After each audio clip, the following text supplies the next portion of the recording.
He was the father of Peacemaker and one of the most ruthless characters in the first season. White Dragon was the supremacist who almost took Peacemaker's life, but the anti-hero managed to defeat his father. But was he like that in the comics? And what about Blue Dragon in the second season? If you think you know everything about the character, I guarantee you don't, but that's what you're going to see in this video. I'm going to tell you all the versions of White Dragon in the comics, all the origins, until we get to the moment when James Gunn adapted him into live action. So, without further ado, let's jump into the video. William James Heller, known as White Dragon, was created by John Ostrander and Luke McDonald, and first appeared in Suicide Squad number 4, 1987, published by DC Comics. He has excellent aim, he's a sharpshooter, and hand-to-hand combat expert, though he doesn't have any metahuman abilities. William James Heller grew up rich. As a kid, he met Floyd Lawton, who would become known as Deadshot. An only child and spoiled, he grew up alone. One day his family took a wrong turn and ended up in the middle of a racial riot, resulting in the deaths of his parents. Heller then moved in with his grandfather, who had supported the Nazis during World War II. With his grandfather, the boy went from being conservative to racist. When his grandfather died, he left his fortune to William, who used it to fund various neo-Nazi and white supremacist groups. Later on, he founded his own group called the Aryan Empire. To promote his agenda, he adopted the name William Hell and became a masked vigilante. He would turn over Black, Latino, or Asian criminals to the police while sending the white ones to the nearest Aryan Empire headquarters.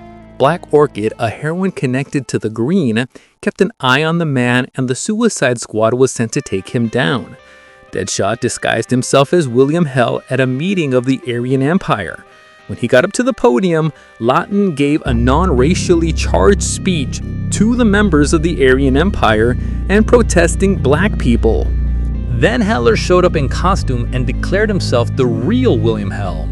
To determine who was the true one, they took turns trying to hit an apple on Captain Boomerang's head.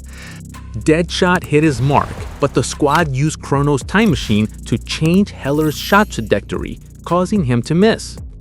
Deadshot then unmasked Heller, ruining his reputation. Heller later reappeared, donned in red and white armor resembling the leaders of the Klan, under the name White Dragon. He joined the Fourth Reich in an attempt to exterminate the descendants of the original Justice Society. However, he was defeated and imprisoned by Hawkman. Sometime later, White Dragon was recruited by the Suicide Squad. From the start, he rebelled against Amanda Waller and even came close to killing her during a training exercise, but failed when his armor was electrified to ensure his obedience to Waller and Task Force X. White Dragon sided with General Wade Eiling when he tried to overthrow Waller and kill the rest of the squad. While the two groups clashed, Twister used her illusion powers to detain Heller. Meanwhile, the General fought against Multiplex, and a Duploid throne landed on Twister, breaking her concentration. This gave White Dragon the opening he needed, and he incinerated Twister. However, Twister's death infuriated her friend Plastique, who violently attacked Heller. She blasted a hole in his mask, creating an explosion inside Heller's armor, killing him instantly. In his second origin, White Dragon is Daniel William Dukanon, created by John Ostrander and Jan Dudersema, and first appeared in Hawkworld Volume 2, number 27, October 1992. He manifested powers after the Metabomb event and spent a long time training and refining them. Funded by ultra-right-wing groups, he hired Metatech Corporation, a company specializing in industrial uses and metahuman projects, to create his alter ego White Dragon.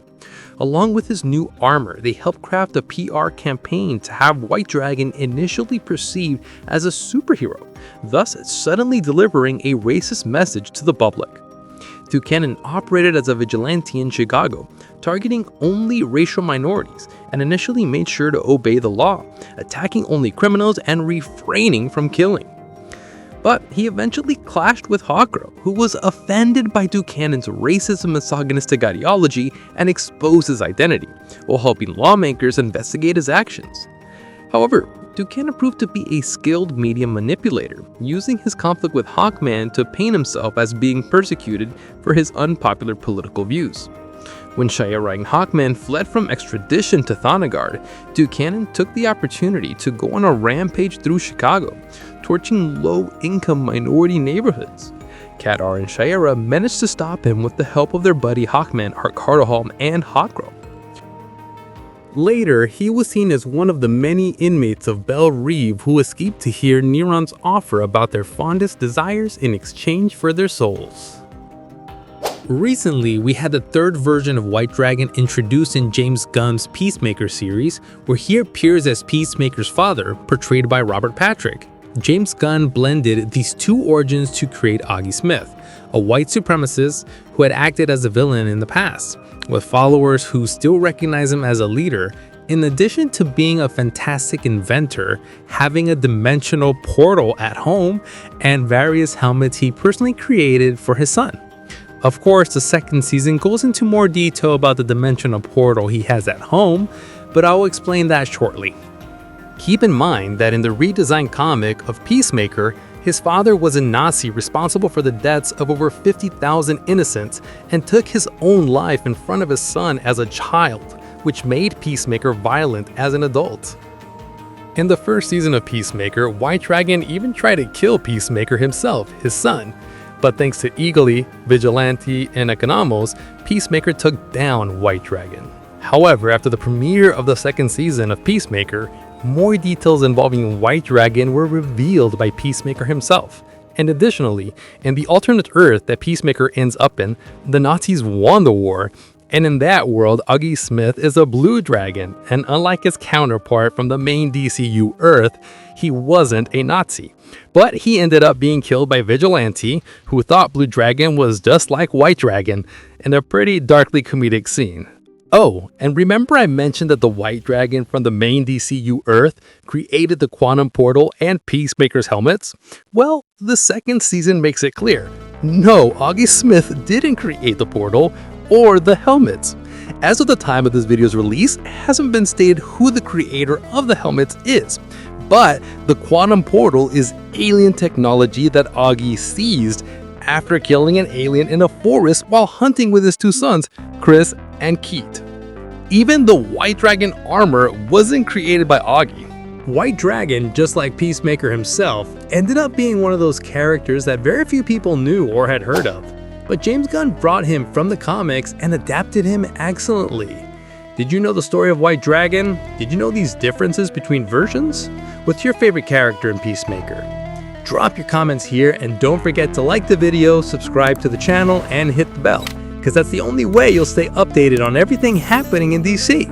I'm already prepping more videos about Peacemaker and I know you won't want to miss them, so subscribe to stay in the loop. I'll leave you with our complete playlist covering every detail and Easter egg from each episode of Peacemaker. Check it out to catch the details you might have missed. Thanks for hanging out, and I'll see you soon.